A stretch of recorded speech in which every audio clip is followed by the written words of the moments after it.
Financial webinar on mutual fund, ETF funds, index fund on November 16th and 17th. Please register.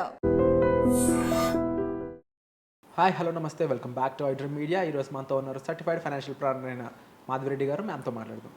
Hi ma'am. Hello అండి. Ma'am, last month అక్టోబర్లో ఎప్పుడైతే market ఒక 10% correction చూడడం జరిగిందో ఆ టైంలో ఒక రకంగా అది కూడా బ్లడ్ బత్ అనే చెప్పాలి.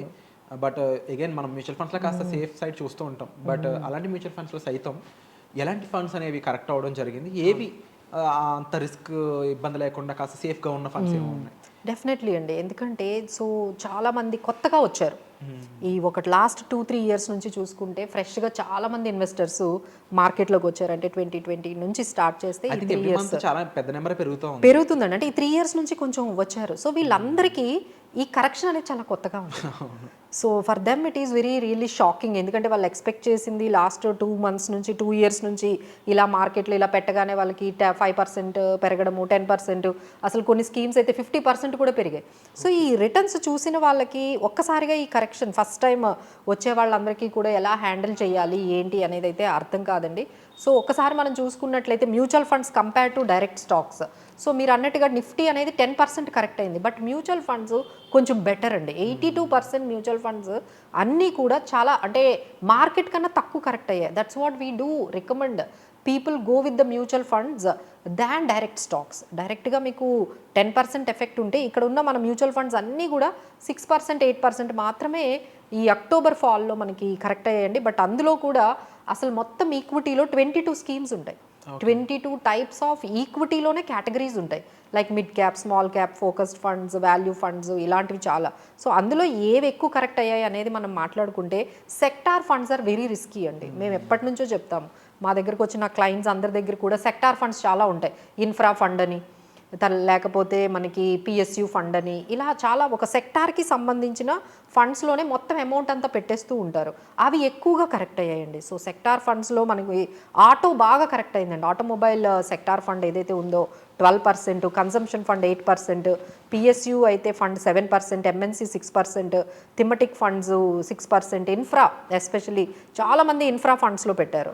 సో అది కూడా చాలా వరకు 6% వరకు కరెక్ట్ అయిందండి. So rest of the things అంటే ఈ సెక్టార్ ఫండ్స్ కాకుండా మన large cap, mid cap, flexi cap, value funds, focused funds, అలానే even small caps, ELSS funds, అలానే వాల్యూ ఫండ్స్, కాంట్రా ఫండ్స్, ఇవన్నీ ఇంకా తక్కువ కరెక్ట్ అయ్యాయి.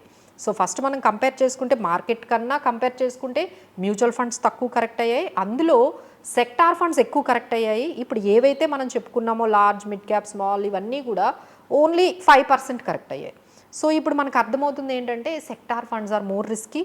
So we need to better go with ఏవైతే మన లార్జ్ అండ్ మిడ్ క్యాప్స్ ఉన్నాయో, focused funds, multi caps, flexi caps, value funds, contra funds, ఇవే కొంచెం బెటర్గా మనకి కనిపించాయండి. అన్నిటికన్నా మనకి సర్ప్రైజింగ్గా ఏంటంటే గ్లోబల్ ఫండ్స్ తక్కువ కరెక్ట్ అయ్యాయి.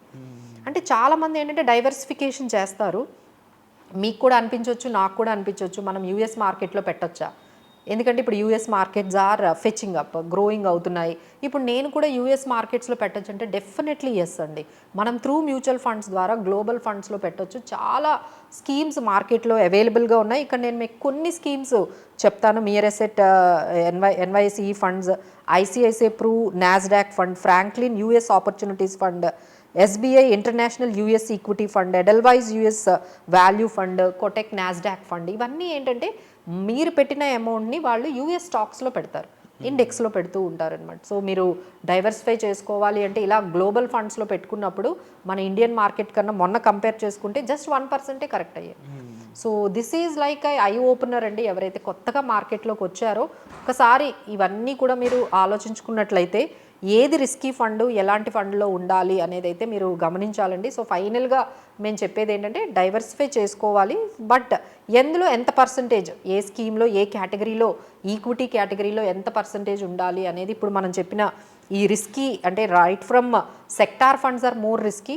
అంతకన్నా తక్కువ రిస్క్ ఉన్నది ఏంటంటే large and mid cap, focused, flexi and small cap funds. ఇంకా అంతకన్నా తక్కువ రిస్క్ ఉన్నది ఏంటంటే గ్లోబల్ ఫండ్స్ కూడా ఉన్నాయి. సో ఈ విధంగా మీరు ప్లాన్ చేసుకోవాలండి. I know it is very difficult for common people to understand all those things. Better we are there to help you as a financial ప్లానర్గా. సో ఇలాంటి టైంలో మీరు ఎలాంటి పోర్ట్ఫోలియోని ఎలాంటి స్కీమ్స్తో కన్స్ట్రక్ట్ చేసుకోవాలనేది better you take the guidance.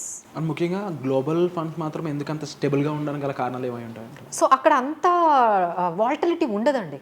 Volatility అనేది ఎస్పెషల్లీ యూఎస్ మార్కెట్స్ మన ఇండియన్ మార్కెట్స్ని బీట్ చేసాయి. Of course. సో మీరు ఎప్పుడైతే మనం గ్లోబల్ ఫండ్స్లో పెడతామో సో ఇండియన్ మార్కెట్స్తో పాటు అది కూడా డైవర్సిఫై అవుతుంది కదా. సో అక్కడ అంటే మన ఇండియన్ మార్కెట్స్ పెర్ఫామ్ చేయలేదనుకోండి, యూఎస్ మార్కెట్స్ పెర్ఫామ్ చేసాయి అనుకోండి, ఇక్కడ వచ్చిన మీకు ఏవైతే లాసెస్ అక్కడ వచ్చిన ప్రాఫిట్స్తో కవర్ అవుతాయి కదా. So that's what we do recommend at least ఇలాంటి టైంలో, ఇలాంటి సిచ్యువేషన్స్. మీరు చెప్పండి మ్యామ్, యూఎస్ మార్కెట్లో ఇన్వెస్ట్ చేయాలనుకునే వాళ్ళకి, అంటే యూఎస్లో ఉన్న వాళ్ళైనా సరే అక్కడ మార్కెట్స్లో ఇప్పుడు ఇనిషియల్గా బిగినర్గా స్టార్ట్ చేద్దాం, ఇప్పుడు ఎవరైతే మోస్ట్ ఆఫ్ ది ఇమిగ్రెంట్స్ ఎవరైతే ఉన్నారో వాళ్ళు అక్కడ ఇన్వెస్ట్మెంట్ స్టార్ట్ చేద్దాం అనుకున్నారు అనుకోండి, చూస్తున్న ఆడియన్స్ మనకి యూఎస్ ఆడియన్స్ కూడా ఉంటూ ఉంటారు, వాళ్ళ తరఫున అడుగుతున్నా అక్కడ స్టాక్స్, అక్కడ ఫండ్స్ ఏ విధంగా పర్ఫామ్ చేస్తుంటాయి. సో ఇదేంటంటే డైరెక్ట్గా స్టాక్స్కి వెళ్ళొద్దని మేము అక్కడ కూడా చెప్తున్నాం, ఇక్కడ కూడా చెప్తున్నాము. సో త్రూ మ్యూచువల్ ఫండ్స్ ద్వారా వెళ్తే మీకు డైవర్సిఫికేషన్ జరుగుతుంది. అక్కడ ఒక ఫండ్ మేనేజర్ ఉంటారు, మీరు ఏం కొనాలి ఏం కొనకూడదు అనేది వాళ్ళు మంచి డెసిషన్ తీసుకుంటారు. సో మీరు డైరెక్ట్ స్టాక్స్లోకి వెళ్ళిపోయి ఎక్స్పెరిమెంట్స్ చేయకుండా ఈ గ్లోబల్ ఫండ్స్ అనే వాటిలో అదే గ్లోబల్ ఈటీఎఫ్స్ ఉంటాయి, యూఎస్ నాస్డాక్ ఈటీఎఫ్స్ ఉన్నాయి, ఫండ్ ఆఫ్ ఫండ్స్ ఉన్నాయి. Wonderful ma'am, thank you so much for the information. So వీటికి సంబంధించి మీకు ఒక అవగాహన డెఫినెట్లీ కావాలి. అవేర్నెస్ కోసం మీరు డిస్ప్లే అవుతున్న నెంబర్స్ కాల్ చేయడం ద్వారా మేము సంప్రదించవచ్చు. Thank you so much ma'am. Thank you.